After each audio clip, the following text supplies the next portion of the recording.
They told me to beg for forgiveness, or I was banned from the wedding. I hung up and booked a one-way ticket to an island. I packed the one thing they never expected, the ledger detailing every dollar I'd spent saving them.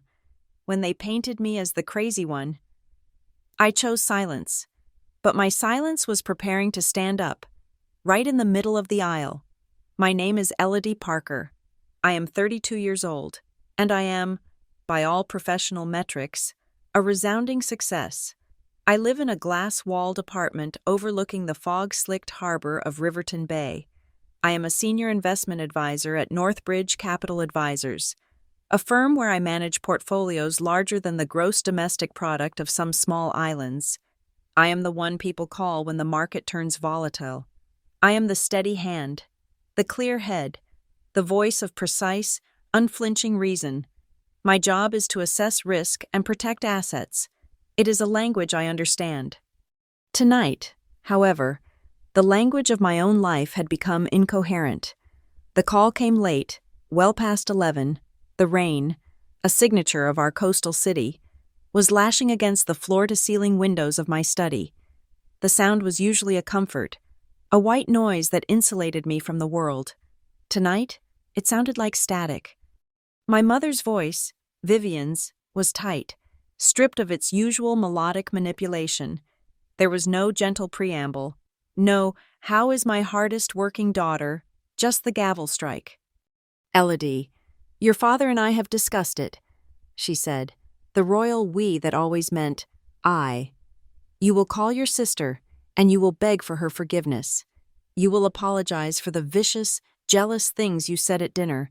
You will do this, or you will be banned from this wedding. Banned, not, we'd prefer you didn't come, not, it would be best if you stayed away. Banned, the word of a nightclub bouncer, of a petty tyrant. My throat closed. The vicious things I had said were a single, dry remark after Lena announced her honeymoon in the Maldives, a trip I knew, with mathematical certainty, she could not afford. Lena is very good at finding people to pay her way, I had said, a simple statement of fact that had ignited the room. Before I could form a response, before my analytical brain could even categorize the threat, a sound slipped through the speakerphone. It was Lena. It was a high, thin laugh, sharp as a shard of glass. "Oh, Mother, leave her alone," Lena's voice cooed, dripping with false magnanimity. "She'll do it. She has to. She can't survive without our money." The line clicked. They hung up. The silence that rushed in was absolute. It was heavier than the storm. I stood motionless, the phone still pressed to my ear, listening to the dead air. The rain hammered the glass, demanding entry. She can't survive without our money. It wasn't a mistake. It wasn't a slip of the tongue. It was the truth as they saw it. In their narrative, I was the dependent. I, who had paid the mortgage on their underwater home for 3 straight years. I, who had covered my father's experimental medical treatments when the insurance balked. I, who had absorbed Lena's spiraling credit card debt, her failed business ventures, her last-minute vacation bailouts, again and again, all of it, repackaged in their minds as some kind of familial tax, a stipend they were entitled to, a privilege I had to earn. The shock was a physical blow, a sudden, icy plunge, but it was followed by a terrifying, lucid calm. The fog of obligation that had clouded my entire adult life dissolved in that single, clarifying instant. I was not their daughter. I was not their sister. I was their breathing wallet. The rain turned from static to a roar. It was a liquid fury, mirroring the one that finally, after 3 decades, sparked to life inside me. I did not cry. I did not scream. I walked from my study to my living room. The city lights of Riverton Bay blurring into a watercolor of indifferent neon. I sat on my leather sofa, opened my laptop, and the blue light illuminated my face. My fingers, the same fingers that navigated complex market algorithms, moved with purpose. The search bar glowed. Earliest flight to Aurelia Cay. Aurelia Cay, an island I had bookmarked months ago for a fantasy vacation. a place of overwater bungalows and impossible turquoise lagoons, a place so far removed from the damp chill of Riverton Bay, it might as well have been another planet. It was the most expensive, most self-indulgent, most un-Elodie thing I could think of. The airline's website loaded. There was a flight, a red-eye connecting through Los Angeles, leaving in less than 4 hours.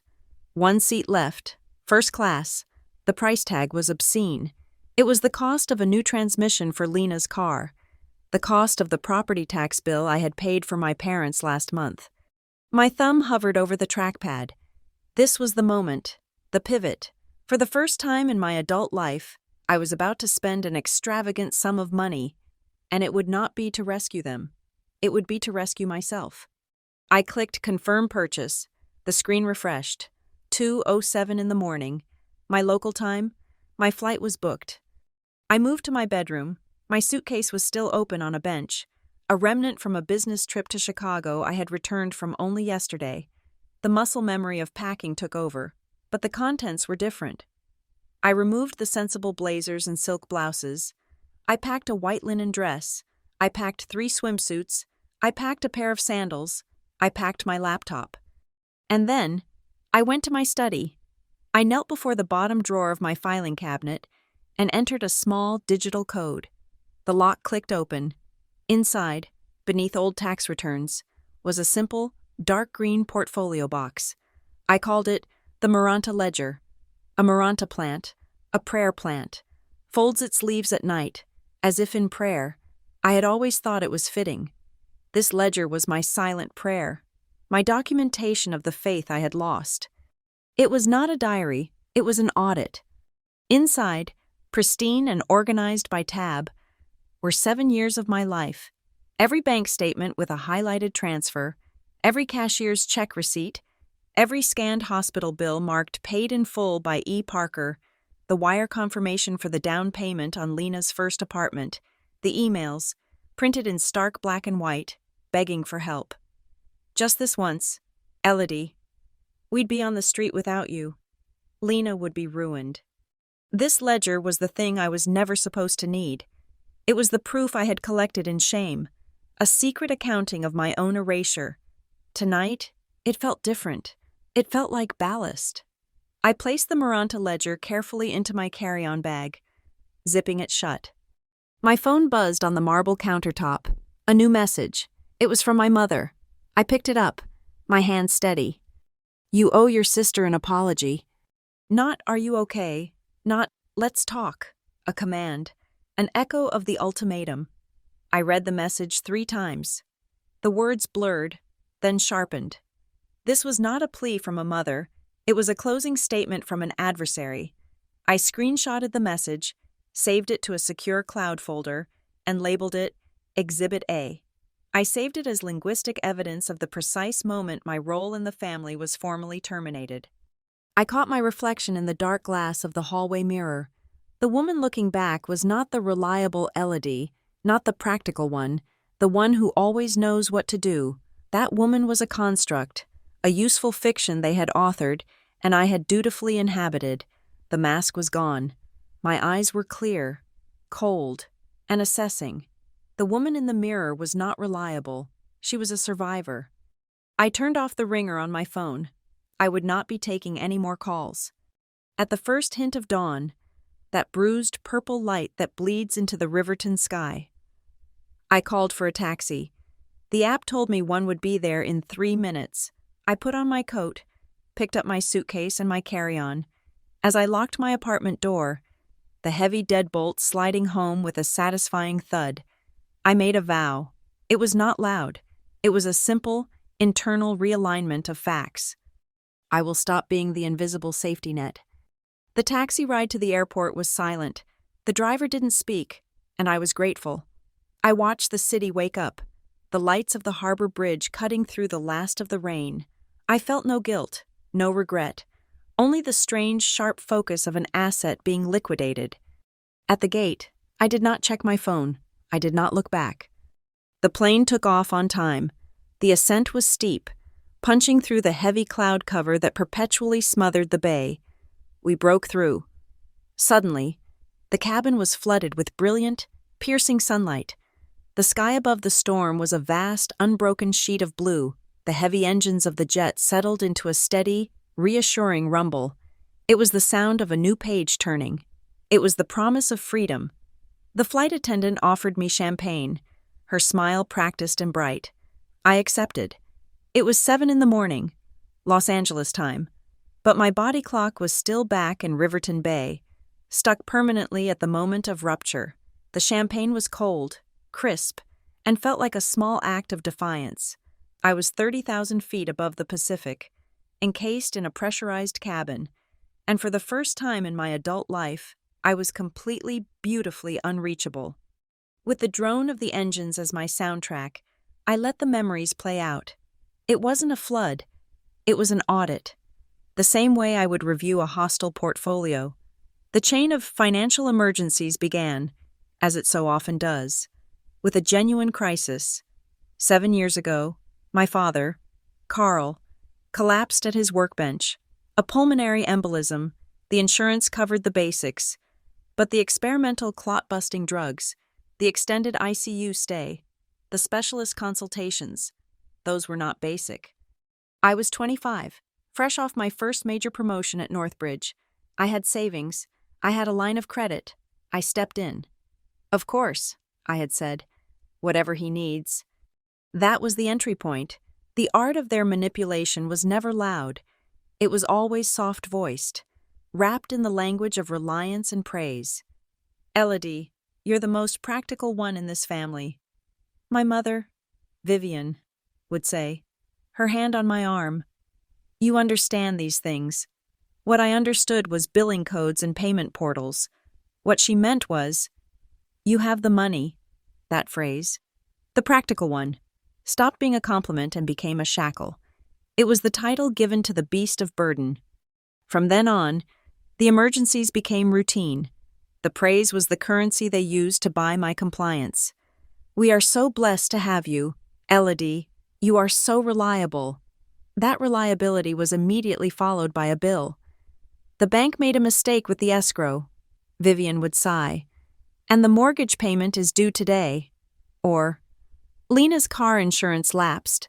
The poor thing forgot, and she can't get to her job interview tomorrow. My role was to be the reliable one. Lena's role was to be the one who forgot.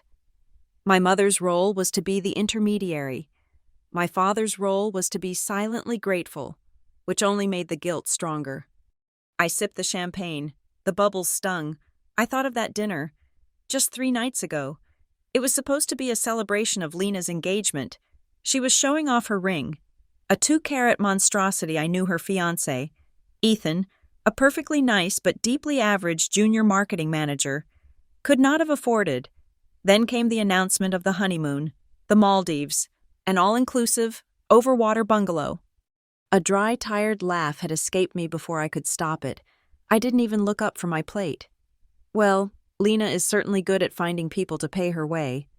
The air in the restaurant didn't just freeze, it shattered. Lena's face crumpled into tears. My father stared at his napkin. My mother's spine went rigid. Elodie, Vivian said, her voice dropping to that lethal, disappointed chill. That was a vicious, cruel thing to say to your sister. It was a joke, I said, though we all knew it wasn't. A joke? Vivian repeated, as if tasting the word. You call that an insult, an attack on her happiness. A joke? You are jealous, Elodie. You are bitter because you have no one, and you want to ruin this for her. And there it was. My joke was redefined as insult. My observation was jealousy. My solvency was bitterness. I was the family villain because I had dared to name the family dynamic. Lena, sobbing, was the victim. My mother was the righteous defender. This was the script, played out 100 times. But Lena's laugh on the phone last night, that high, sharp sound of contempt, had rewritten the entire script. She can't survive without our money. That wasn't the sound of a victim. It was the sound of a co-conspirator. The temporary support packages, the just this once bailouts, had seamlessly transitioned into a permanent, undeclared entitlement. They had become so accustomed to my function as the family's financial firewall that they had forgotten the firewall was a person. They had forgotten the money was mine, earned through 60-hour weeks, through high-stakes analysis, through the constant, grinding pressure of my career. I pulled my personal notebook from my carry-on, the one without the Northbridge logo. I opened to a fresh page. I started to write down the numbers I knew by heart, the ones I had quantified in the ledger now sitting at my feet, the down payment on Lena's condo. Just to get her started, the 3 payments to the private clinic for my father. The insurance just doesn't understand. The revolving door of Lena's credit card debt, cleared twice a year. The loan for my parents' roofing disaster that was never meant to be repaid. I stopped counting, but I knew the estimated total. It was a conservative figure, not including the small, everyday erosions, $46,200. It was an entire year of my post-tax salary. It had simply evaporated into the black hole of family matters. That was the mechanism. I finally saw it clearly, with the sterile detachment of an auditor. They did not need my love. They did not want my time, my opinions, or my presence, unless it came with a check. They needed my payment system. My success was not a source of pride for them. It was a resource to be tapped, and my insult at dinner wasn't cruel because it was false. It was cruel because it was true, and I had threatened the system by speaking its name. The pilot's voice came over the intercom, announcing our descent into Los Angeles. I looked out the window. The plane was slicing through a thick white blanket of clouds, a sea of fleece that stretched to the horizon. It was quiet. It was a strange, profound peace. My determination solidified. It wasn't an angry, explosive thing. It was cold and structural. My silence would no longer be the silence of complicity. From now on, my silence would be a fence, a high, electrified, unbreachable boundary. The money I had just spent on this ticket to an island paradise they didn't even know existed, was the first expenditure in my new defensive strategy. The money was not an escape. It was a weapon. It was the armor I was finally buying for myself, after years of providing it for everyone else. The flight attendant came by to collect my empty glass. I smiled at her. I turned back to my notebook. Below the list of figures, I wrote a single, clear sentence. I choose boundaries, not screaming matches. My connecting flight to Aurelia K was in 2 hours. I closed the notebook, closed my eyes, and for the first time in 7 years, I felt my shoulders relax. The cage was open. I just had to walk out. The final leg of the journey was on a seaplane, a small, propeller-driven craft that felt more like a dragonfly than a piece of machinery. It skimmed the surface of the ocean for 20 minutes, the pilot pointing out reefs and sandbars, before Aurelia K appeared. It was not real. It was an invention, a CGI rendering of paradise. The water was not blue. It was a shimmering, impossible gradient of turquoise, aquamarine, and deep sapphire. A string of bungalows, thatched with palm, stood on delicate stilts over a calm, protected lagoon. When I stepped off the pontoon onto the main dock, the air was the first thing I noticed. In Riverton Bay, the air is cold, wet, and smells of diesel and rain. Here, the air was a living thing. It was heavy, warm, and sweet, thick with the scent of salt and some intoxicating, unidentifiable white flour. The silence was absolute, broken only by the gentle lapping of the lagoon against the wooden posts. A staff member greeted me with a quiet, "Welcome, Ms. Parker," and led me down the walkway. My bungalow was at the far end, facing the open ocean. Inside, the floors were dark, polished wood, the furniture minimalist and white. An entire wall of glass slid open to a private sundeck, with 2 chairs and steps leading directly into the water. I set my carry-on on the luggage rack. I took my phone from my pocket. I looked at it for a long moment. I did not turn it off. Not yet. I switched it to vibrate. I placed it face down on the cool wooden desk. I needed to know, but I refused to be summoned. I wanted to observe the panic from a clinical distance. I wanted to watch the ecosystem react now that the host organism had finally, definitively, refused to be fed upon. It took less than 15 minutes. As I was unpacking my linen dress, the phone began to buzz. It was not a gentle notification. It was a frantic, angry vibration, a desperate, shuddering spasm. It skittered half an inch across the desk. It stopped. It started again. I ignored it. I went to the small, elegant kitchen nook. There was a bag of local coffee beans, a grinder, and a French press. I went through the ritual. I ground the beans, the rich, earthy smell filling the room. I boiled the water. I pressed the coffee. The phone buzzed again, a long, sustained vibration that sounded like a trapped animal. I poured the coffee into a white ceramic mug and carried it out to the sun deck. The sun was high, a brilliant white disk in a cloudless sky. The humidity was a comforting weight. I sat in one of the lounge chairs and looked out at the endless expanse of the Pacific. My phone, abandoned in the bedroom, started its dance again. I could hear the faint bzzz, bzzz of it vibrating against the wood. A text message, then another, a missed call, another text. I pictured the scene back in Riverton Bay. I pictured my mother, Vivian, staring at her phone, her face tightening in confusion, then indignation. The deposit for the wedding flowers, the one Lena had accidentally put on my card, would have been declined. The automatic payment for their electricity bill, scheduled for today, would have failed. Lena's supplementary credit card, the one she used for gas and essentials, would have been rejected at the register. I took a slow sip of the coffee. It was strong and bright. I thought, they are tasting the void I used to fill. For the first time, they are feeling the full weight of their own choices. The cold, empty space where my money always, reliably, used to be. They are not calling because they miss me. They are calling because the machine is broken. I finished my coffee. I went back inside, retrieved my laptop, and returned to the sun-drenched deck. I balanced the computer on my knees and logged into my bank's secure portal. The interface was clean, a familiar landscape of numbers and options. I navigated to account management, then clicked on Authorized Users. Their names were listed, just as they had been for 7 years. Vivian Parker, Carl Parker, Lena Parker. I clicked on Lena's name. A submenu appeared. Revoke all access. I clicked it. A box popped up. The digital equivalent of a concerned friend. Are you sure you want to permanently remove this user? I clicked Confirm. Her name disappeared. I moved to Vivian's name. Revoke all access. Confirm. Her name vanished. I paused at my father's.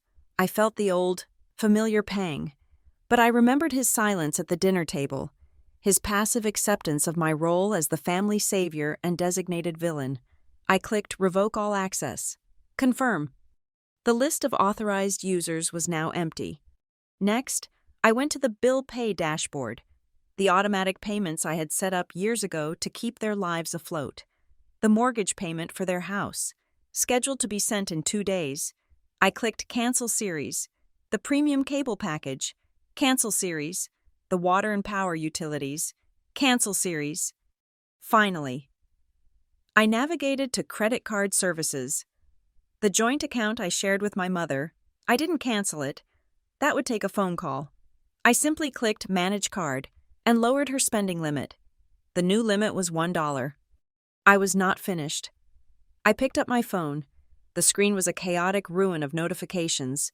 31 missed calls, 64 text messages. I ignored them all and dialed the number for my mobile carrier. I navigated the automated system. The pleasant robotic voice a stark contrast to the violence I was committing. You currently have 3 lines on your family plan, it chirped. I followed the prompts. Manage lines. I entered the code to verify my identity. To remove a line, please enter the 10-digit number. I typed in Lena's number. The line associated with Lena Parker will be removed from your account, effective immediately, the voice said. Are you sure? Yes, I said. My voice was steady, alien in the quiet room. To remove another line, please enter the number. I typed in my mother's. The line associated with Vivian Parker will be removed from your account, effective immediately. Are you sure? Yes. I hung up. I went back to my laptop. I logged into my mobile account and downloaded the PDF confirmation of the changes. I downloaded the confirmation of the revoked bank access.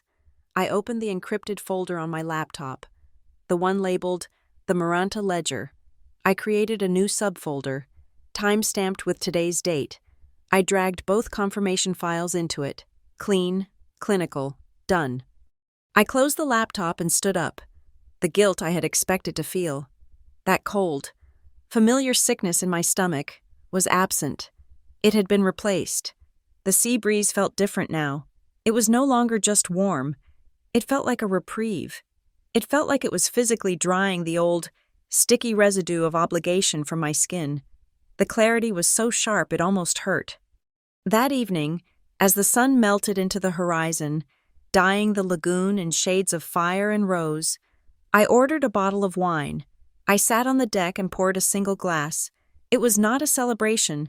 It was a demarcation, a ritual to reclaim my own assets. This wine, this bungalow, this air.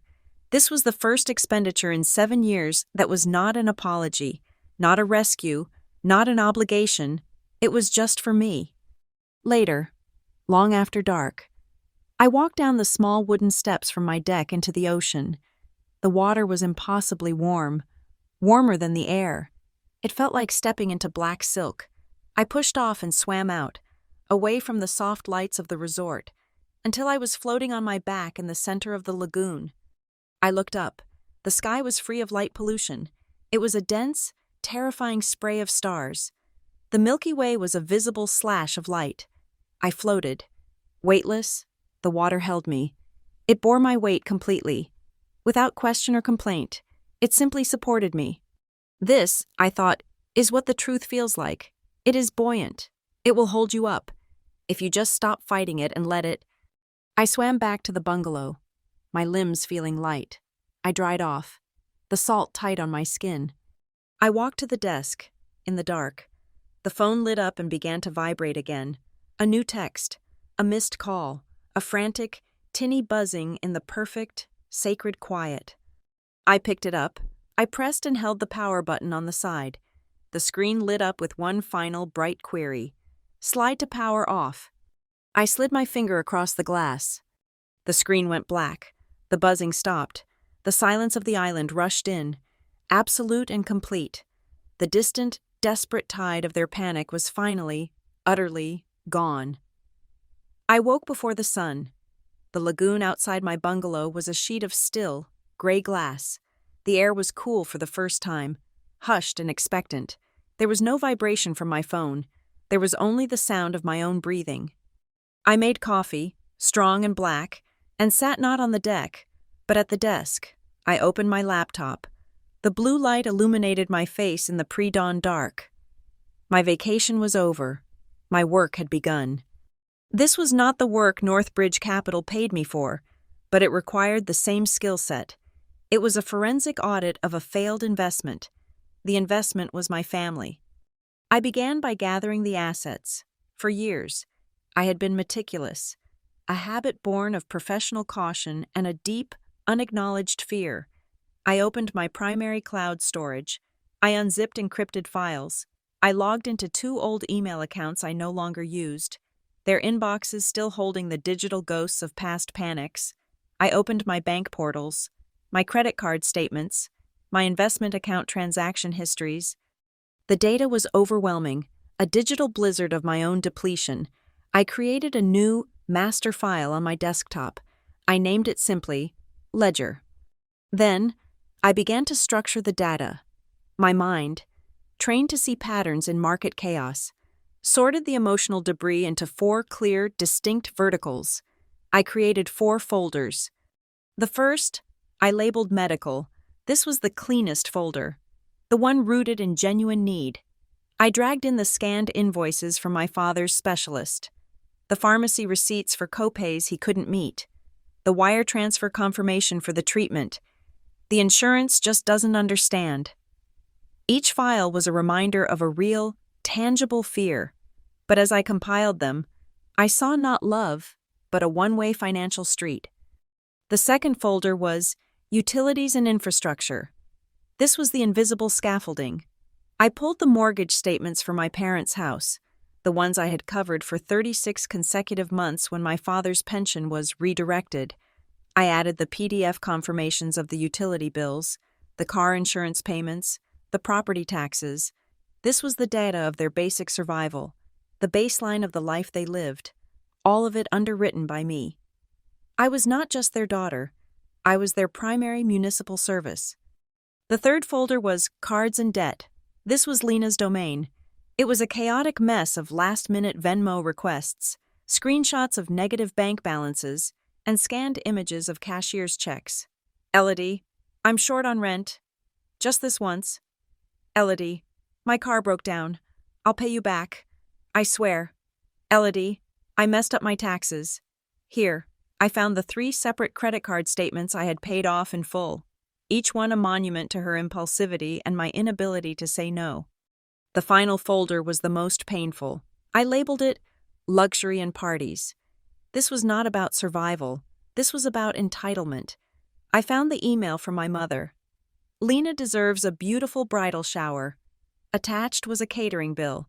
I found the credit card charge for the deposit on the wedding venue itself, the Meridian Grand, a charge that had appeared on my supplementary card, the one Lena was only supposed to use for gas and emergencies. There were airline receipts for a sister trip to Miami that I had paid for, only to have Lena spend the entire time on the phone with her new boyfriend. There was the down payment for her fiancé's engagement ring, which Lena had borrowed from me to help him out. With the files sorted, I began the real work. I opened a new document. I did not write a diary. I created a timeline. It started in 2018. January 4th, 2018.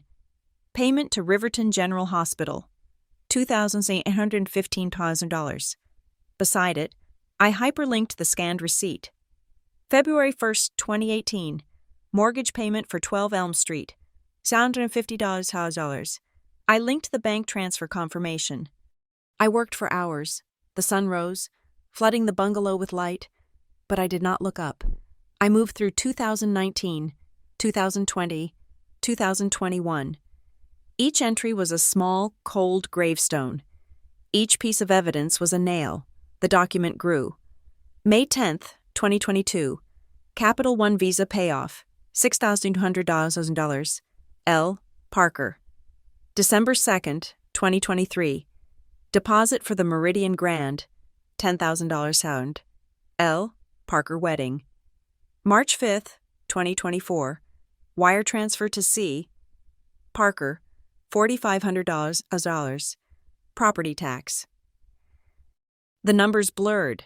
The clicks of the trackpad were the only sound. When I finally reached the present day, I had created a 30-page document. I navigated to the end and wrote, total. I created a simple formula, summing every transaction I had just documented. I hit the enter key. The number that appeared on the screen made me lean back. It was not the $46,200 I had estimated on the plane. That was a guess. This was the fact. The total was well in excess of my entire post-tax salary for one full year at Northbridge.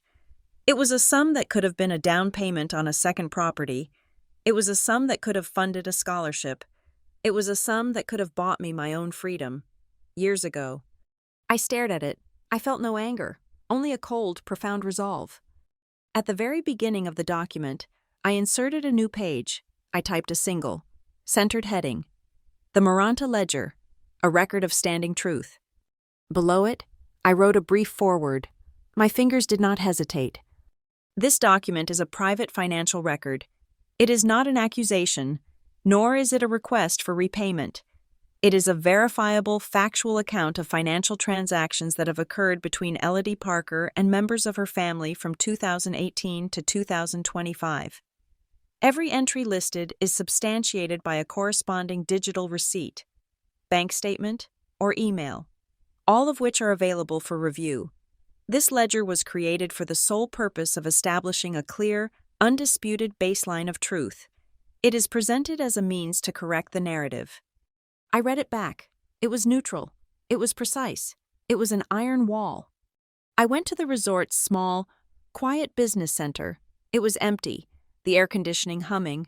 I logged into the guest computer, accessed my secure cloud, and opened the file. I selected the high-quality color printer. I needed 2 copies. I found the supply cabinet. There were flimsy report covers in pale gray and beige, and in the back, there was a stack of heavy textured, deep blue cardstock, the color of the deep ocean, the color of a formal judgment. I took 2. I printed both copies. The 30 pages felt heavy in my hand. I bound each one in a deep blue cover. They looked official. They looked undeniable. My new convention was simple. The truth does not need to scream. It does not need to cry, or plead, or justify itself.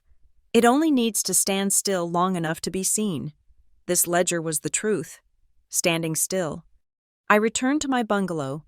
I found the hotel stationery and a matching envelope on a single sheet.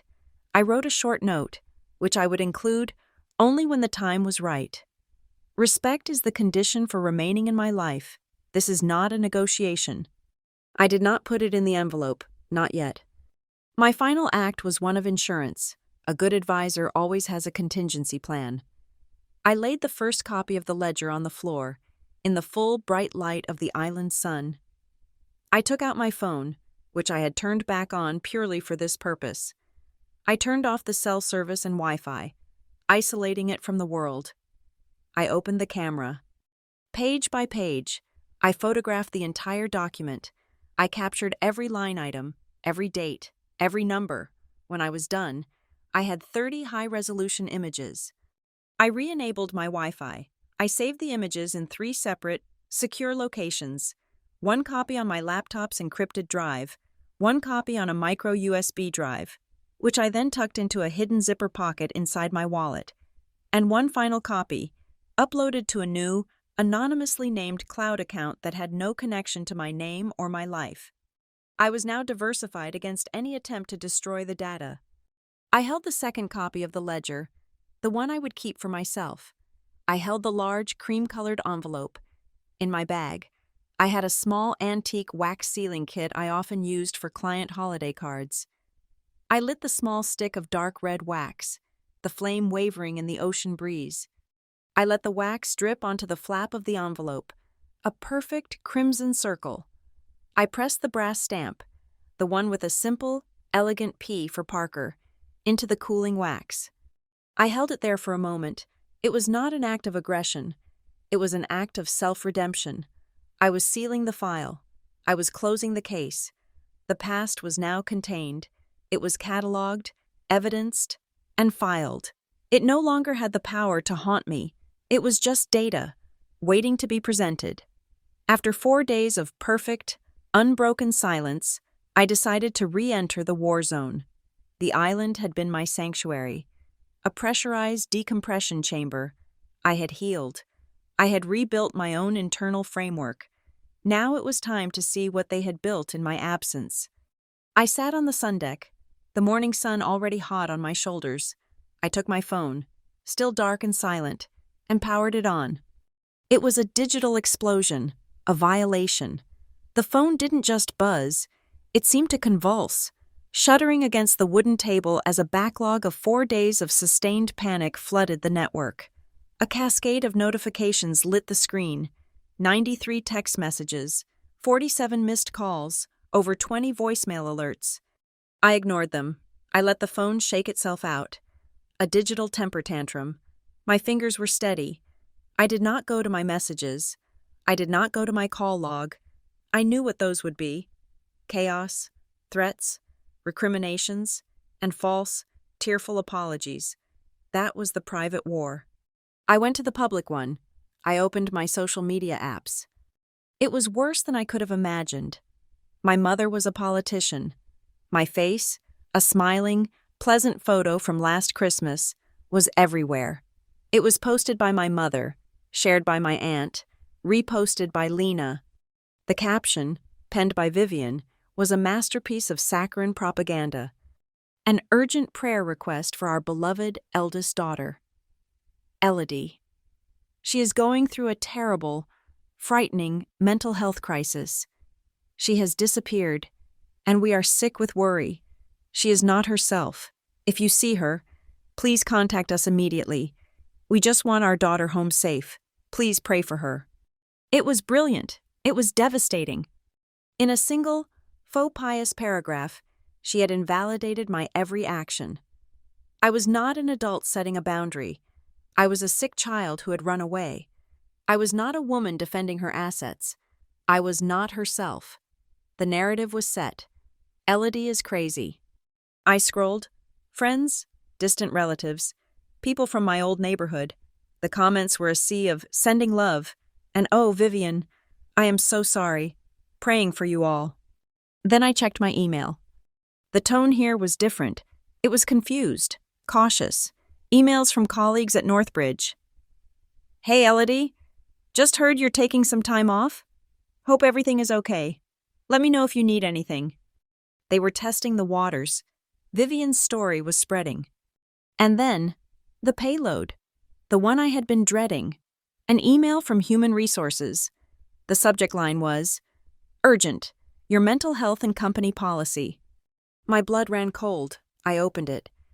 "Dear Elodie," it began. The formal, sterile HR tone. "We were contacted this morning by your mother, Vivian Parker. She has expressed extreme concern for your mental well-being. She informed us that you have had a sudden and severe psychological breakdown, have disappeared, and have been acting erratically, including draining family accounts." Draining family accounts. The inversion of the truth was so total, it almost made me laugh. I hadn't drained their accounts. I had protected mine. But in her story, I had not just vanished. I had stolen from them on my way out. The email continued. "In light of this disturbing information, and in accordance with our employee wellness policy, we are placing you on a mandatory 2-week paid mental health leave, effective immediately. We strongly suggest you utilize the company's psychological resources." They had done it. They had flanked me. They had failed to control my money. So they had attacked the source of it. They were trying to have me declared professionally incompetent. I stared at the turquoise water, my heart hammering. This was no longer about a wedding. This was about my entire life, my career, my reputation. They were attempting a full-scale assassination of my character. My phone buzzed. A new text. It wasn't from a number I knew. It was short. "This is Ava Clark, Ethan's cousin. I'm a forensic accountant. I don't know you, and I don't know the whole story. But I know Vivian. I've seen her raise money for charity before. I don't believe a word of this. Just wanted you to know someone out there isn't buying it." I stared at the message. A forensic accountant, Ethan's cousin, a single crack in their united front, a potential ally, an independent third party, and a professional who, like me, lived in a world of verifiable facts. I saved her number. My mind, the one they were painting as broken, became sharp as a diamond. I understood the strategic shift. They had lost the financial war the moment I revoked their access. So, they had pivoted the battlefield. They had moved the conflict from my bank statements, where I had the receipts, to my sanity, where the proof was subjective. My first instinct was to fight back, to post the ledger, to scream the truth from the digital rooftops. But I stopped. That is precisely what a hysterical, unstable woman would do. They were baiting me into a public, emotional fight. They wanted me to look crazy. I would not. Instead, I opened the ledger file on my laptop. I scrolled past the 4 sections of financial data. I created a new, 5th tab. I labeled it Identity Distortion and Reputational Attack. I took a screenshot of my mother's social media post. I saved it. I saved the email from HR. I logged them, by date and time, as the latest entries in their campaign. The ledger was no longer just about money. It was now a comprehensive record of the entire war. I did not respond to HR. Not yet. I did not text Ava Clark back. Not yet. I picked up the phone and made one call, to Helene Brooke, my mentor, the woman who had guided me through my first hostile merger at Northbridge. She answered on the second ring. "Elodie." "Helene," I said, my voice perfectly calm. "I have a tactical situation. I am not in distress. I am not having a breakdown. I am executing a planned financial secession from my family. In response, they have launched a counter-propaganda campaign to paint me as mentally unstable, and they have contacted HR. I gave her the 30-second summary. She was silent, listening. When I finished, her voice was pure steel. "Good," she said. "Good?" "Yes, they overplayed their hand. They contacted HR. They made a formal, documented claim. That gives you a formal, documented channel to respond. You will not engage them publicly. You will not fight with them on Facebook. The loudest person in the room is always the weakest. Elodie, the most enduring power is the power that does not need to make a sound. Let them scream into the void. You will respond once, surgically, to the only people who matter." I knew what she meant. Boundaries first, I wrote in my notebook. Justice later. "Thank you, Helene," I said. Now, she continued, "Fix your HR problem. Send them proof of life and proof of competence. Then, enjoy your vacation. I will see you when you get back." I hung up. I drafted a new email, not to my colleagues, straight to the head of HR, and I copied Helene. Subject: Personal leave documentation and professional assurance. "Dear HR head," I wrote, "thank you for reaching out. I appreciate the company's concern for my well-being. To be clear, I am not in distress. I am on a pre-planned, self-funded personal leave. The concerns you heard are unfortunately related to a private family financial dispute, which I have taken steps to resolve internally. The narrative of a mental breakdown is a gross mischaracterization and is deeply disappointing. As for my professional competence," I continued, "I am, as always, fully operational. In fact, I closed the Atherton portfolio remotely just 2 days ago, securing a 12% gain for our client. I have attached my performance KPIs for the last quarter for your review. I will be returning to Riverton Bay on date and will be in the office, as scheduled, the following Monday. I trust this clarifies my status." I hit send. I had not been emotional. I had not been defensive. I had provided data. I had blocked their attack on my career. Next, I opened the airline website. I booked my return flight. It would land in Riverton Bay exactly 1 week before the wedding. I would not be staying at my apartment. I knew they would be watching it. I sent a single text to the one person in my family who had never asked me for $1. My Aunt Margot, my father's sister, the family's quiet observer. "Margot, I need a quiet room for a few days. No questions." The reply came back in less than a minute. "The guest room is always ready. The key is under the blue heron statue." A silent ally. My time on the island was done. The escape had served its purpose.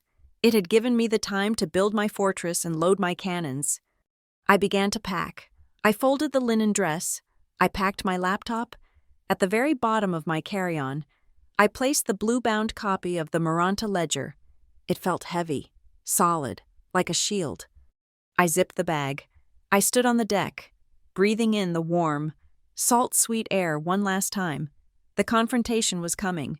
I had intercepted their propaganda. I had secured my professional standing. Now, all that was left was the final act. They had built the stage for their perfect family wedding. They had invited the audience. They had cast me as the villain. They did not realize I was bringing my own script. Landing at Riverton Bay International was a physical assault. I stepped from the climate-controlled jetway into the terminal, and the air hit me first. It was not the warm, sweet, living air of Aurelia Kay. It was the air of my past. Cold, damp, smelling of industrial carpet, stale coffee, and the ever-present chill of the North Pacific rain. The taxi ride from the airport was a journey through a landscape of ghosts. The city was a watercolor of gray, black and slick, wet neon.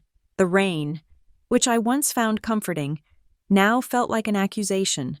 A fine, cold mist that blurred the world. Every street corner held a memory, a financial transaction disguised as a family obligation. The city itself seemed to watch me, its familiar skyline looking skeletal against the oppressive, bruised gray clouds. I didn't go to my apartment. I knew it would be the first place they would look. It was compromised territory. My taxi wound through the older, tree-lined streets to my Aunt Margot's house. Margot was my father's sister, the family's quiet observer, a woman who existed entirely outside the gravitational pull of my mother's manipulations.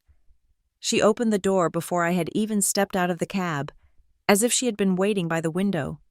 She didn't ask where I had been.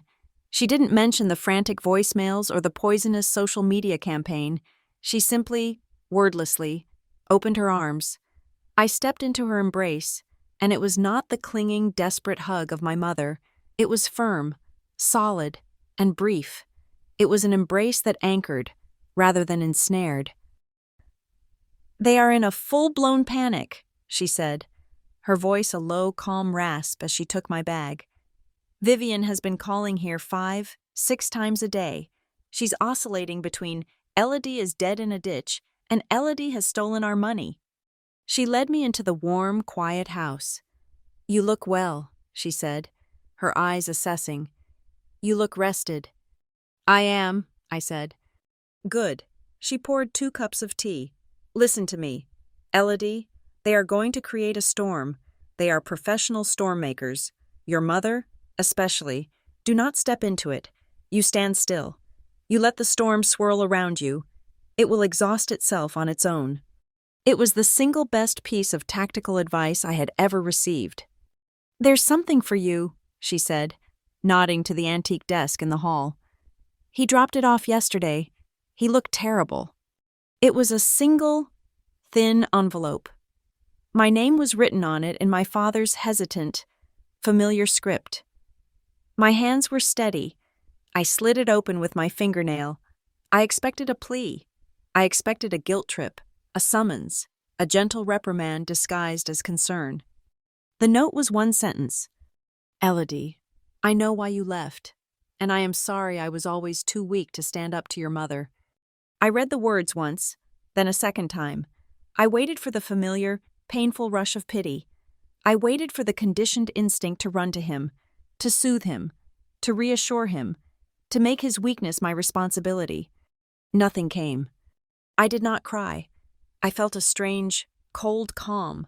It was the first apology I had ever received from my family that was not transactional. It was not a setup for a future request. It was not a lever to pry open my wallet. It was just a statement of fact, a confession. I folded the note and put it in my pocket. It was not a reconciliation. It was simply a piece of data. The final entry in a long, sad ledger. His weakness had cost me my childhood. Now, it was just his problem. The next day, I needed to walk. I put on my coat and stepped out into the Riverton drizzle.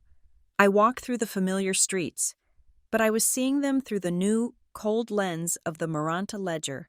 The city was not my home. It was a financial crime scene. I passed Celeste's Patisserie, the ridiculously expensive coffee shop where I had met Lena for a quick chat that turned into a tearful $3,000 plea to cover her forgotten student loan payment, a payment that would have ruined her credit. I stood across the street from Giselle's bridal. The window was a fantasy of white lace and silk. Lena's dress was in that building. A $10,000 confection that I had paid the deposit for, a charge disguised as part of the venue fee. I passed the bar where I had taken my parents for their anniversary, the night my mother had cornered me by the restrooms, her voice a panicked whisper, telling me the bank had made a mistake and was threatening foreclosure on their house. I had made the wire transfer from my phone at the table. Every street corner, every shop window, was a place where I had financially bled out, all in the name of a love I never truly received. As I walked, I saw people I knew, a former colleague, an old neighbor. They saw me. I saw the recognition in their eyes, the quick, indrawn breath. I was the missing one, the unstable daughter. I was supposed to be in hiding or in a hospital. But here I was, walking calmly, my head held high. The whispers were audible. Some looked away, embarrassed by the gossip they had clearly participated in. But 2 people, an old college acquaintance and a woman from my yoga class, met my eyes. They did not smile. They gave a slow, deliberate nod, a nod of understanding, a nod of quiet, unexpected solidarity. My mother's narrative was already fracturing. The hysterical woman was walking in broad daylight, in control, and looking anything but. On my way back to Margot's, I passed a small stationery shop. On impulse, I went in. I bought a heavy, blank journal bound in dark, plain leather, and a good pen. That night, in the quiet of the guest room, I opened it. I did not write about my feelings. I did not write about the island. I began to create a lexicon, a dictionary of my family's unique, weaponized language. Praise, noun, a transactional preamble, the setup for a request. You are so reliable, Elodie, translates to, I am about to hand you a bill. Love, noun, a term of conditional acceptance, granted upon financial compliance and total emotional submission. Debt, verb, redefined as support. To ask for repayment of a loan is to be cruel and ungrateful. Emergency, noun, a predictable, often monthly, occurrence, a synonym for poor planning or desire for unearned luxury. Help, verb, the act of me giving them my money. This term is not reciprocal. Family, noun, a one-way contract of obligation, binding only on the party with the highest income. Its primary function is to serve as justification for theft. I looked at the words. It was the unmasking of my entire life's operating system. Margot knocked softly and came in, holding another, older letter. The paper was thin as onion skin. The ink faded. My mother, your grandmother, wrote this to me when I left for college, Margot said quietly, placing it on the desk next to my open journal. I think you're supposed to have it now. I picked it up. She had underlined a single line in pencil. Bloodline only matters when it doesn't demand to drain you. You are a person first, a daughter second, and you owe no one your own ruin. I looked up at Margot. She nodded once, the same nod I had seen on the street. Your grandmother understood, she said. She saw Vivian clearly, even then. The wedding was in 2 days. The week had been quiet. I had worked remotely from Margot's guest room. My email to HR, backed by Helene, had worked. My mental health leave was rescinded and converted to personal days. The propaganda war had quieted into an uneasy stalemate. Now, there was only the event itself. I needed a dress. I did not go shopping. I did not want to see the pity or curiosity in the sales clerk's eyes. I ordered one online, to Margot's address. I opened the box. It was a sheath dress, simple, severe, and utterly elegant. The color was a deep, uncompromising sapphire blue, the exact same shade as the cover of the Maranta Ledger. It was not armor. I did not need armor. Armor is for people who are afraid of being hit. I was not afraid. All I needed was my own straight spine. I tried it on. It fit perfectly. I looked in the mirror. I saw the woman who had stepped off the seaplane at Aurelia Cay. I saw the woman who had floated in the Black Lagoon. I saw the woman who had walked through the city of her own ghosts and not flinched. I picked up my phone. I dialed Helene. She answered on the first ring. Are you ready? She asked. I am, I said, my voice clear and even. I'm here to end my supporting role. The Meridian Grand was not a hotel. It was a statement, a monument to Riverton Bay's new money. All polished marble, soaring glass ceilings, and chandeliers that dripped crystal like frozen, ostentatious tears. It was a place designed to intimidate, to make you feel small and poor. It was the perfect stage for my mother's grandest performance.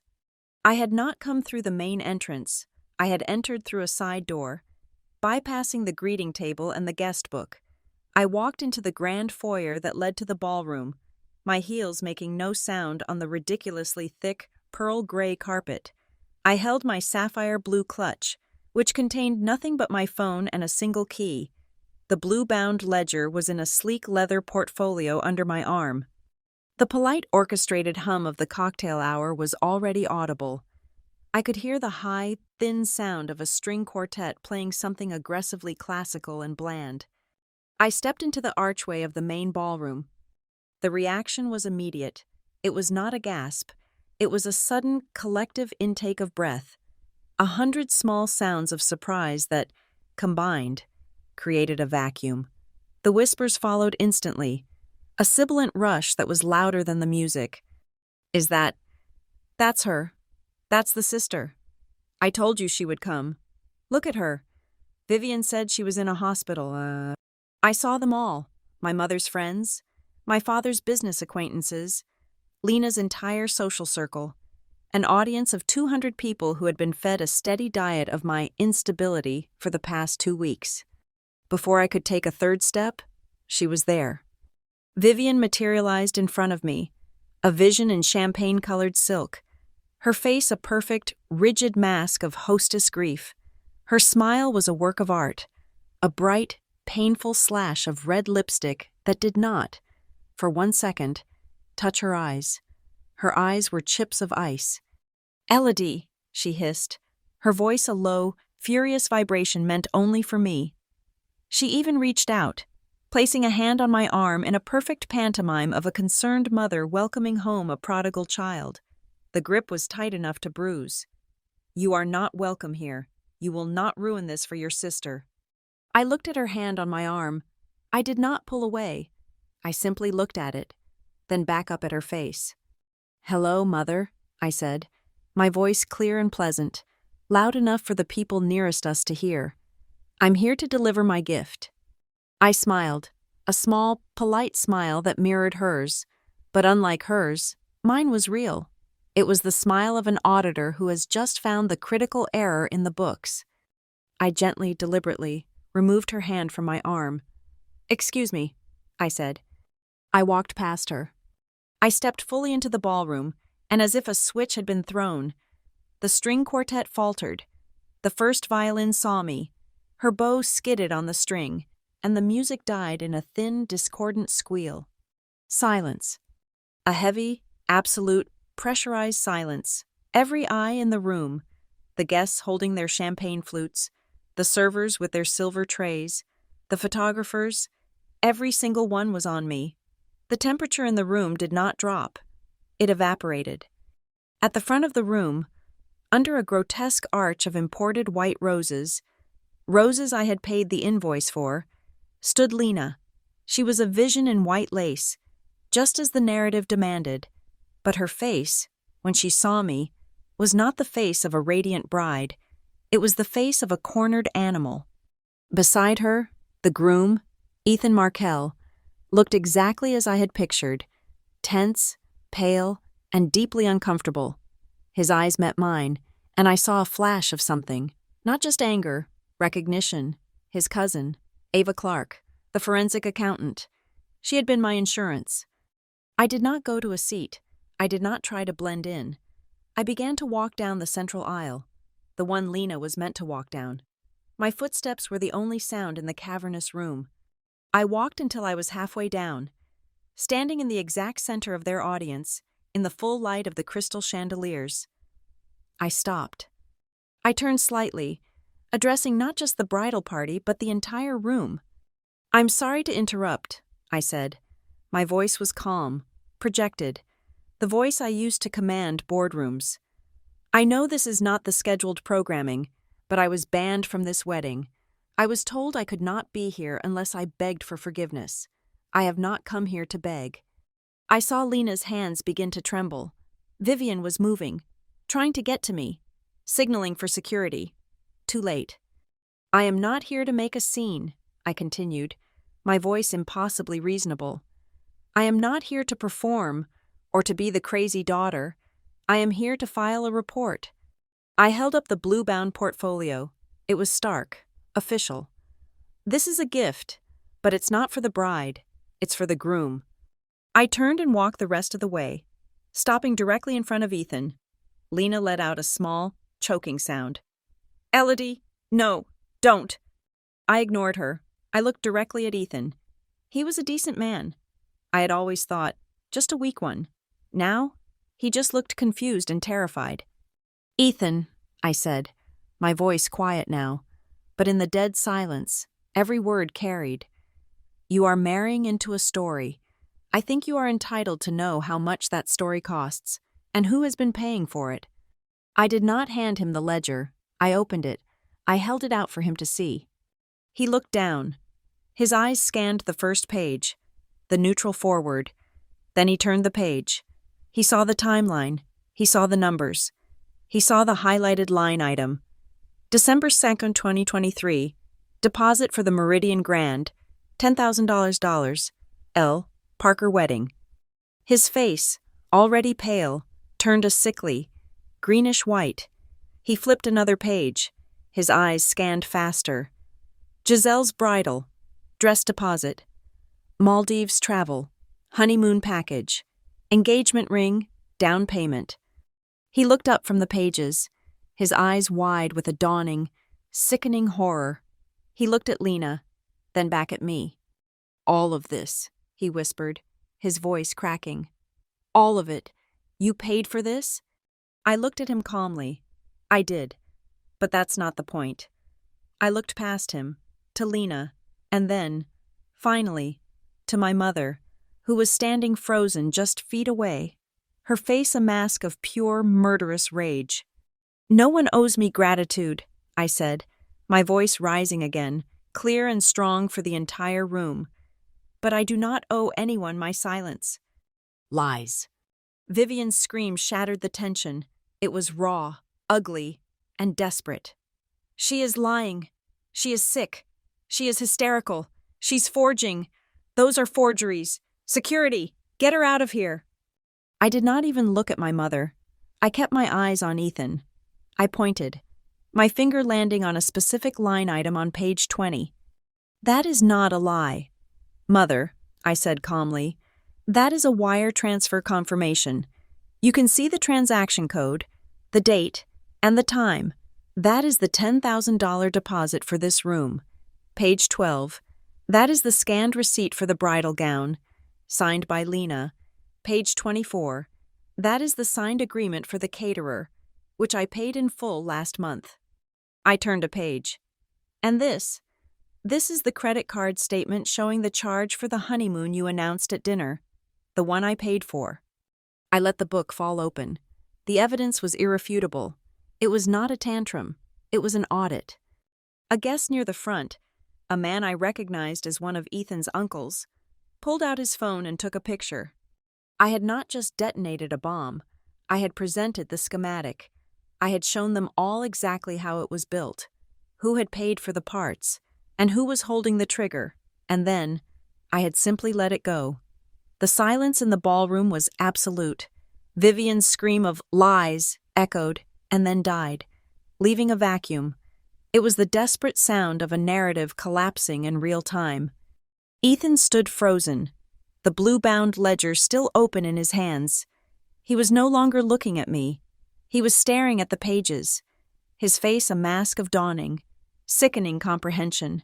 The guests, all 200 of them, were a captive jury, their heads turning from my mother's furious face to Lena's pale, trembling one, and finally, to the evidence Ethan held. The pages themselves seemed to condemn.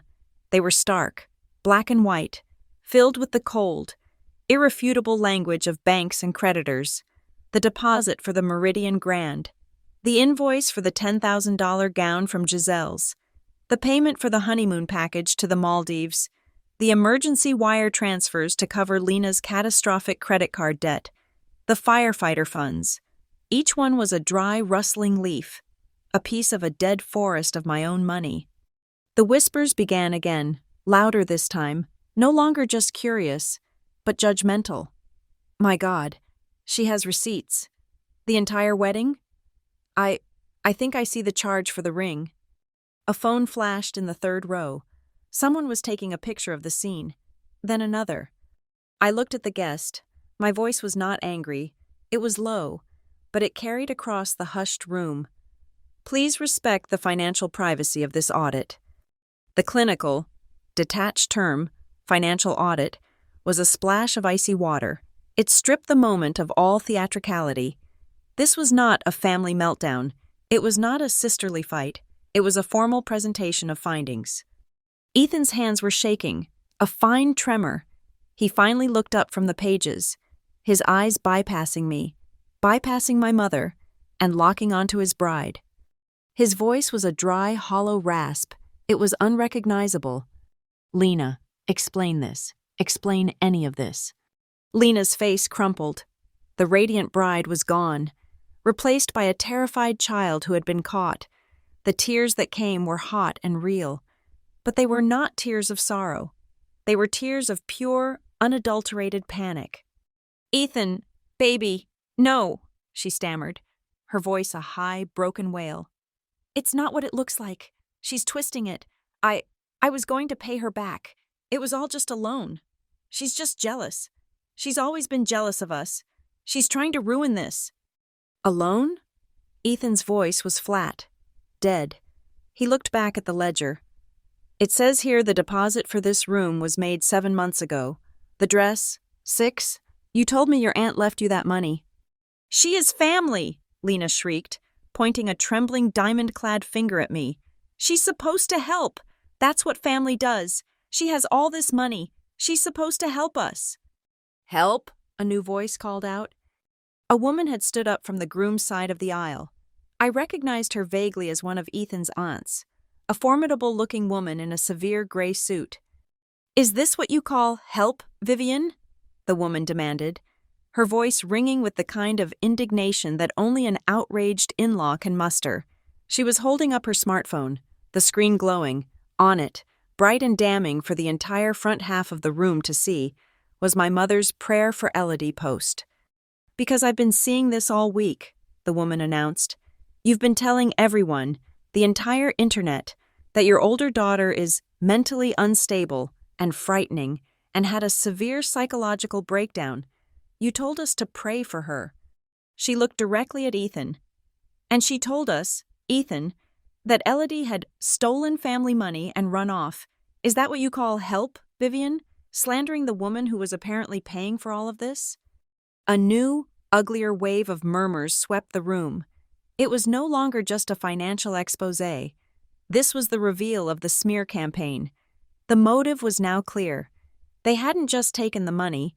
They had tried to preemptively destroy the credibility of the bank they were robbing. I saw my father. He had shrunk against the back wall, near a gilded service door, his face the color of wet ash. He looked at me, his eyes filled with a terrible, familiar weakness. He wouldn't speak, but his lips moved. A silent confession I could read across the room. I knew she was doing it. I was too afraid of her. His letter, tucked in my pocket, felt like a small, cold stone. Vivian saw it all slipping away. The narrative, her reputation, the perfect illusion of her family, all of it was dissolving. Her face, which had been a mask of rigid fury, suddenly crumpled, but it was a calculated pivot. This was her final, desperate gambit, the appeal to sacred, unquestionable duty. "It was for family," she shouted, her voice breaking on a manufactured sob. "Everything I did, everything she did, was to keep this family together, to keep us afloat, to give Lena the beautiful day that she deserved." She turned her tear-filled, pleading eyes on the guests. "A daughter is supposed to help her family. It is her obligation. Is that such a crime? To ask your own child for help? To want the best for your children?" This was it, the root of the entire sickness, the doctrine of my own demanded sacrifice. I looked at my mother, and the last, lingering thread of my old life finally snapped. "No," I said. My voice was not loud. It was not a shout, but it was absolute, and it cut through her wailing like a blade. The room went silent again. "It is not an obligation," I said, my gaze locked on hers. "A family is not a justification to devour one of your own. It is not a blank check for entitlement. It is not an excuse for distortion and theft." I held her gaze. I felt the collective weight of 200 people watching us. But they had ceased to matter. There were only 2 of us in the room. "A family," I said, my voice clear and even, "is supposed to be the one place you are safe. It is a boundary to be respected, not a resource to be looted." The silence that followed was total. Vivian had no response. Her mouth opened, but no sound came out. She had fired her last bullet, and it had dissolved in midair. Lena was sobbing, her defense of jealousy utterly eviscerated. Ethan Markel stared at the weeping woman he was supposed to marry. He looked at my mother's stricken, hateful face. He looked at the blue ledger in his hands, a book filled with false promises and paid-in-full invoices. He slowly, deliberately, closed the cover. The sound of the heavy cardstock shutting was soft, but in the pressurized silence of the Meridian Grand Ballroom, it was as final and as loud as a gunshot. He looked at Lena, and his face was a void. The anger was gone. The confusion was gone. It was the empty, calm face of a man who had just been given a single, terrible, unavoidable truth. "I can't," he said. His voice was flat. "I cannot marry into a story that is false. I cannot build my life on this." He held up the ledger. "This is not a wedding. It's a business merger based on fraudulent accounting, and I am not your partner in it." He did not look at her again. He did not look at my mother. He turned, the blue ledger still clutched in his hand, and he began to walk. He walked back up the aisle, his footsteps heavy and measured on the plush carpet. He walked past me, his eyes focused on the door. He did not run. He simply exited. He reached the grand dark oak doors of the ballroom and pushed them open.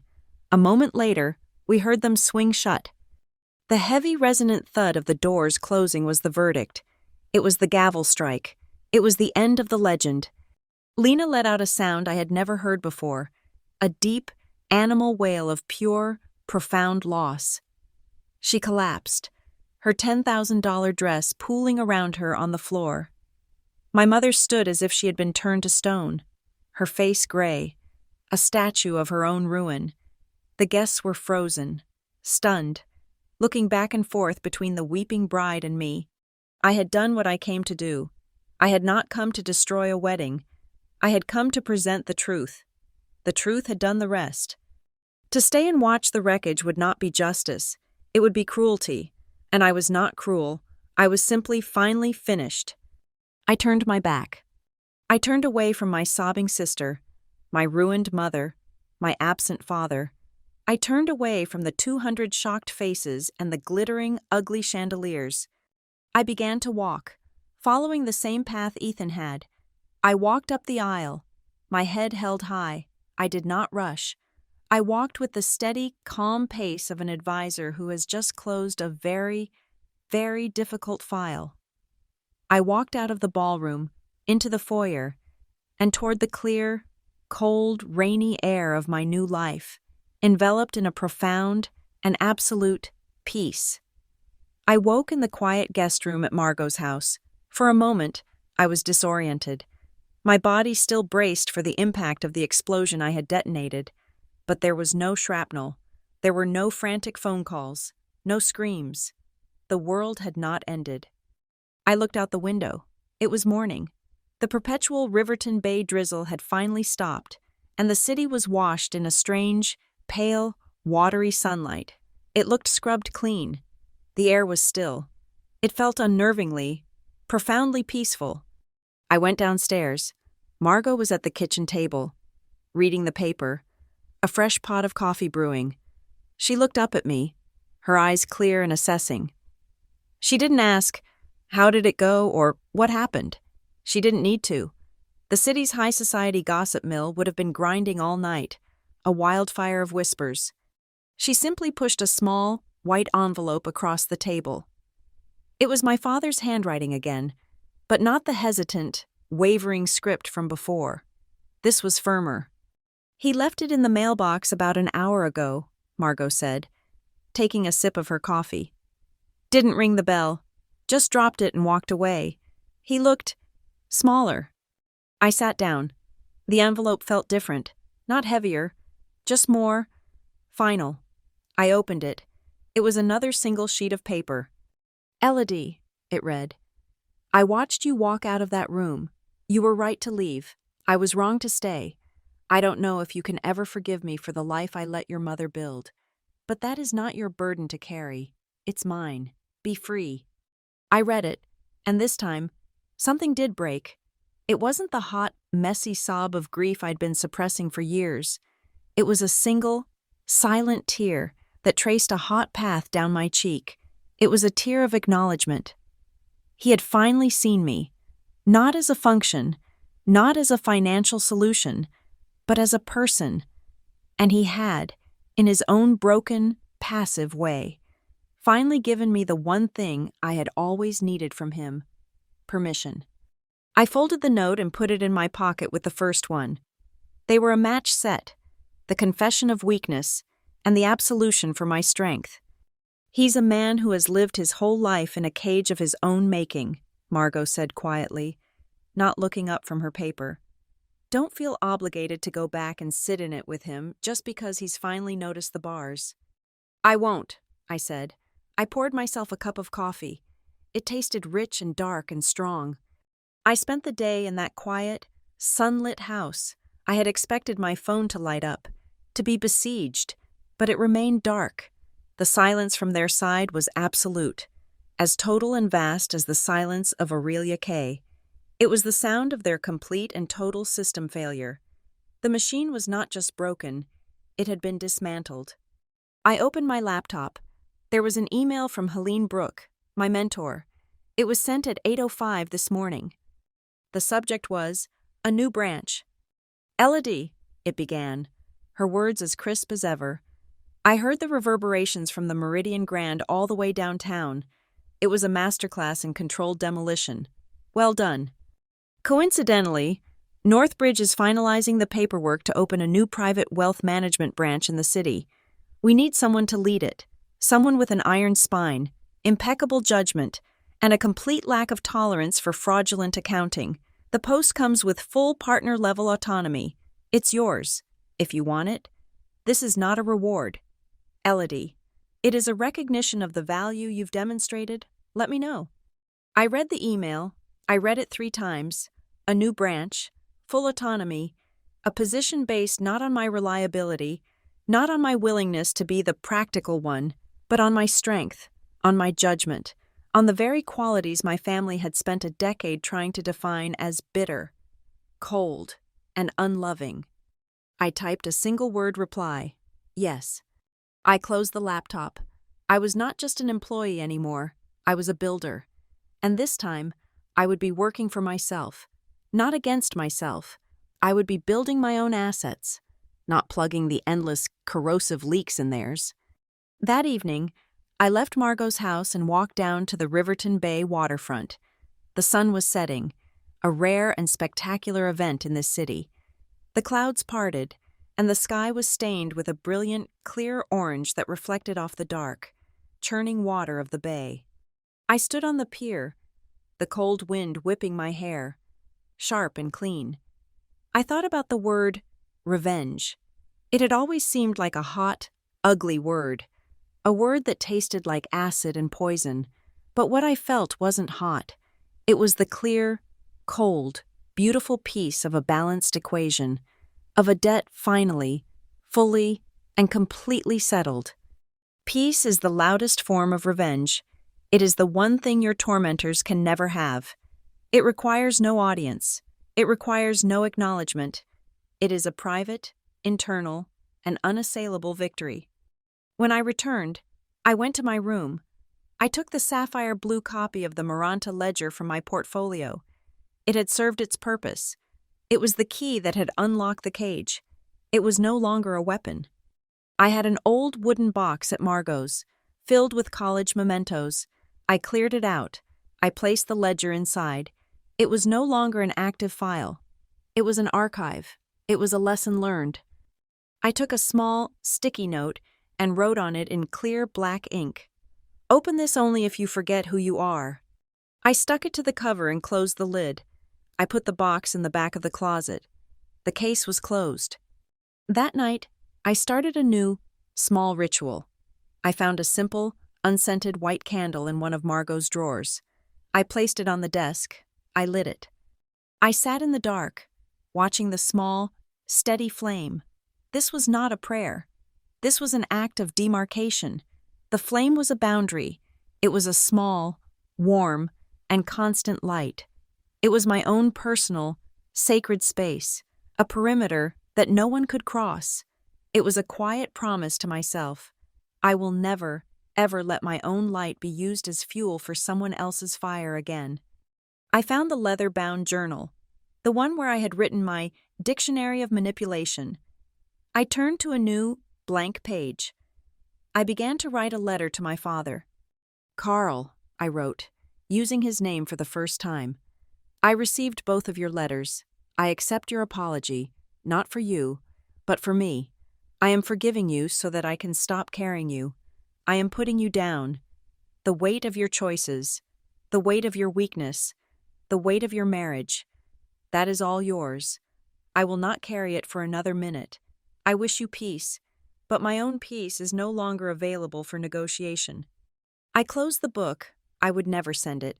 It didn't matter. The words were for me. The aftershocks came, not as explosions, but as quiet, distant tremors. Margot, who heard everything through the city's intricate grapevine, passed on the news 2 weeks later. Lena had not returned to the family home. The humiliation at the Meridian Grand was, it seemed, total. She had moved into a tiny studio apartment on the other side of the river, in a neighborhood I had never even visited. She had, for the first time in her entire adult life, gotten a job, a real job, a part-time receptionist at a small graphic design studio. There was no triumph in hearing it. I didn't feel a surge of satisfaction. I felt nothing. No, that wasn't true. I felt a quiet, profound sense of balance. The scales, which had been tipped so violently to one side for 3 decades, were finally, simply, level. Vivian, Margot said, had not been seen. The social media accounts went dark. The phone calls stopped. She had vanished into the shadow of her own ruined masterpiece.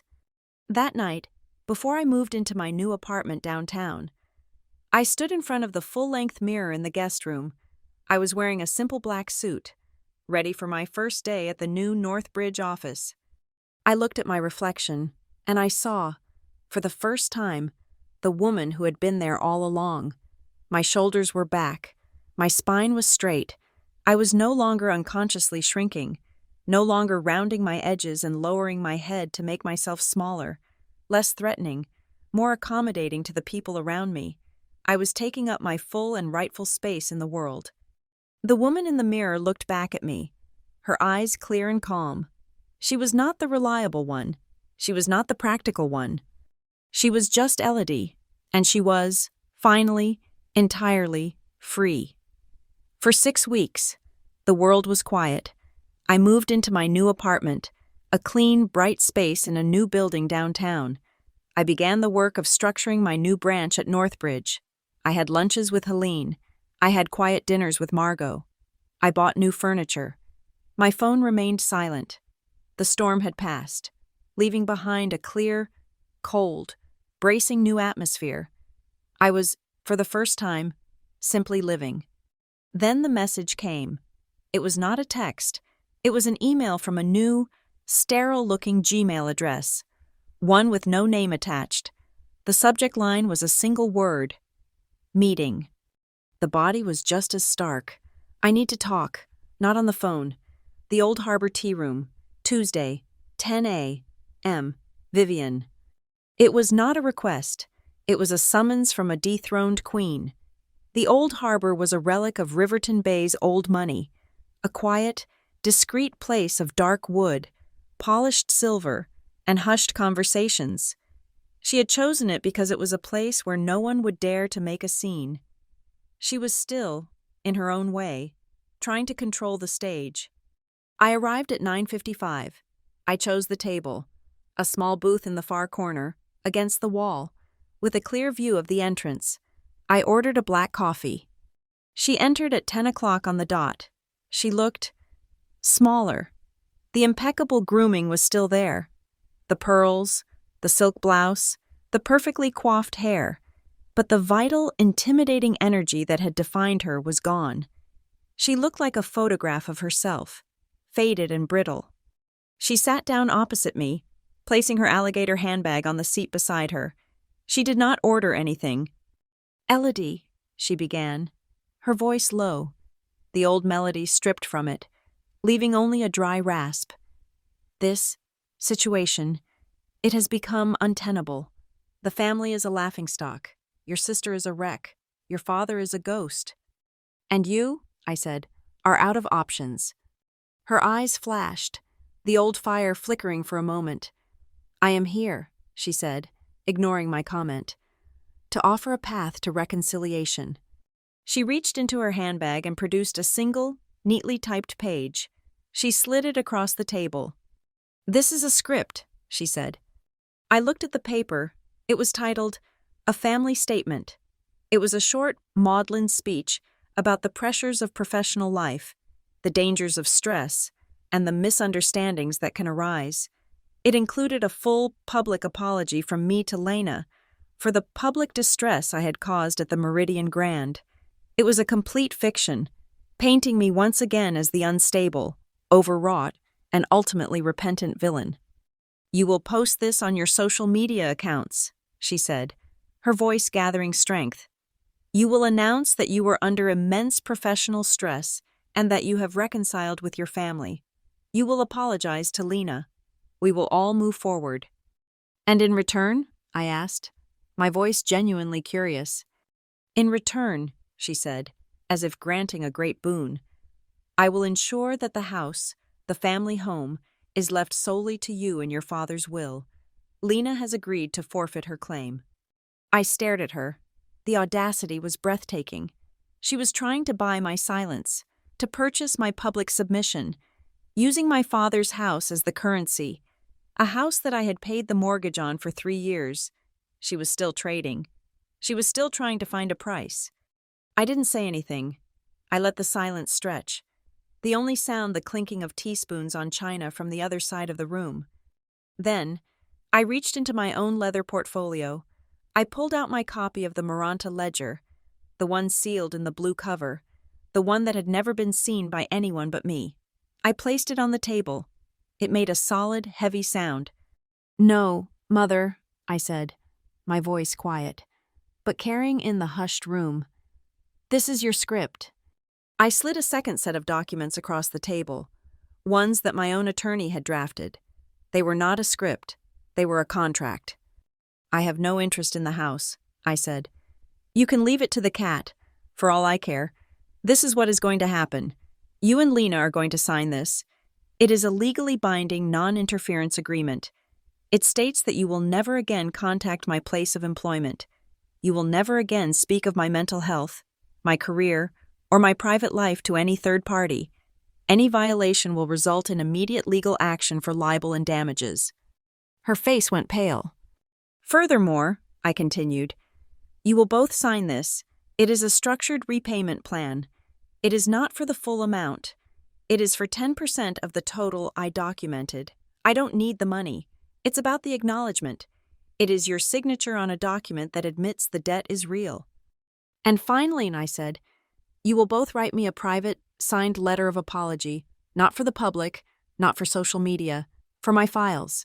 You will apologize for the financial abuse and the campaign to discredit my sanity." She looked at the papers, her eyes scanning the legal, unforgiving text. Then she looked up at me, and she laughed.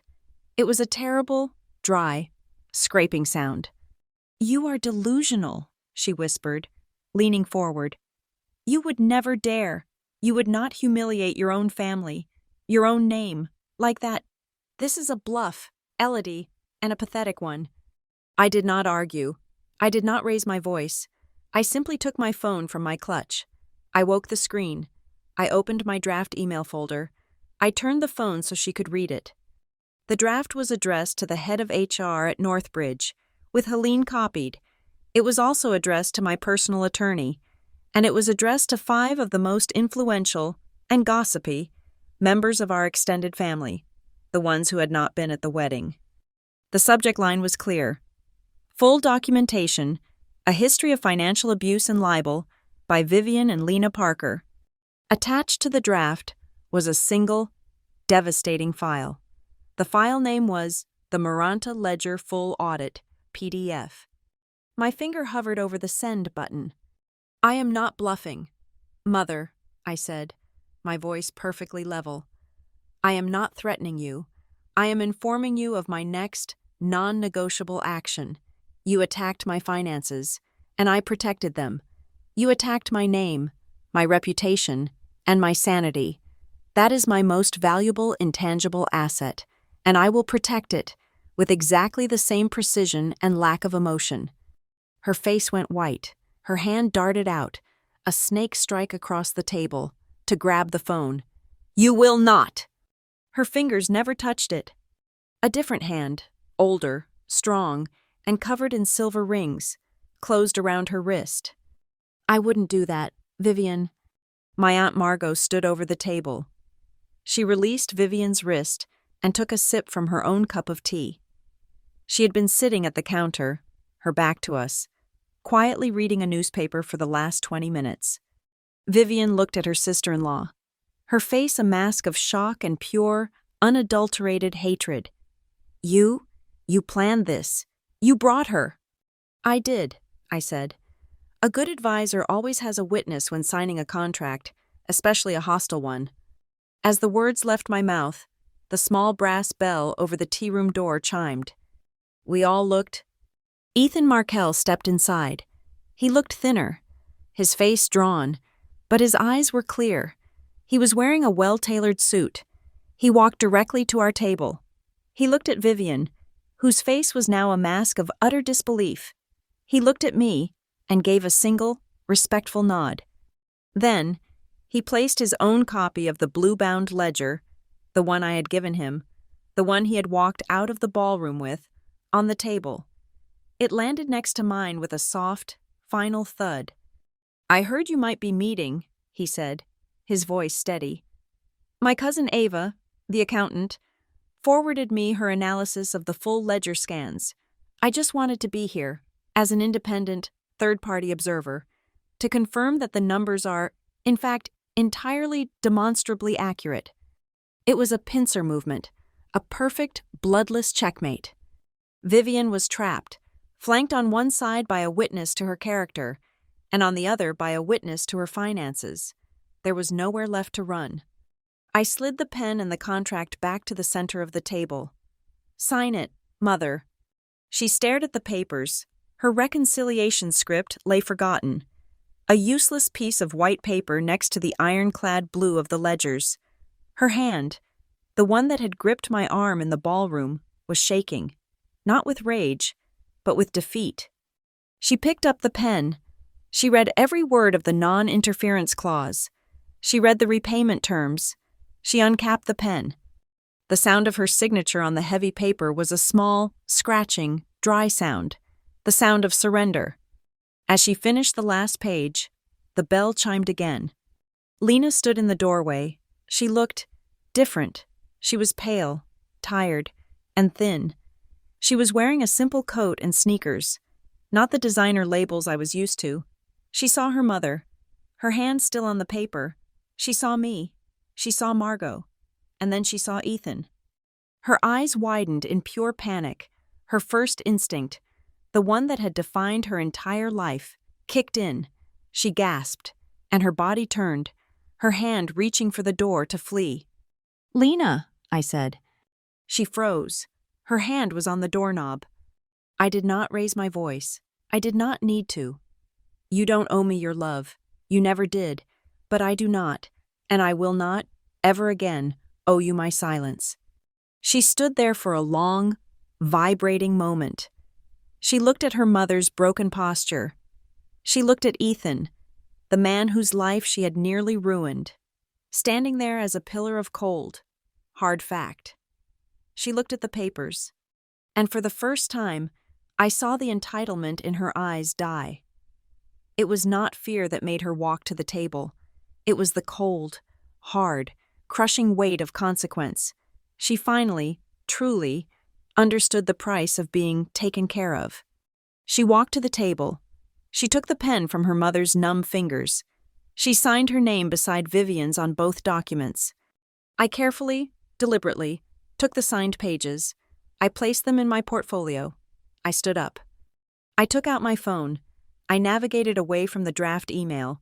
The one with the attached ledger, I deleted it. I pulled up the resolved email I had prepared for Helene and HR, stating that the family matter was concluded and that I had a signed non-interference agreement. I hit send. The lock on my reputation was now chiseled in stone. I looked at the table. My mother sat broken. Lena stared at her hands. Ethan and Margot watched me. I left my copy of the ledger on the table. They could have it. A souvenir. A reminder. But as I turned, I palmed the very last page from its binding. The page I had never needed. The one I had prepared just in case. The one titled Public Statement. I crumpled it in my hand. I walked to the door. I did not look back. I pushed it open. The Riverton Bay sun, rare and bright, hit my face. It was warm. I stepped out of the shadow of the tea room and crossed the invisible, final line. The climax was over. The story was mine. Thank you so much for listening. Please comment below with where you're listening from. Share your thoughts. Subscribe to Lila Revenge Stories, like this video, and hit that hype button to help this story reach more people.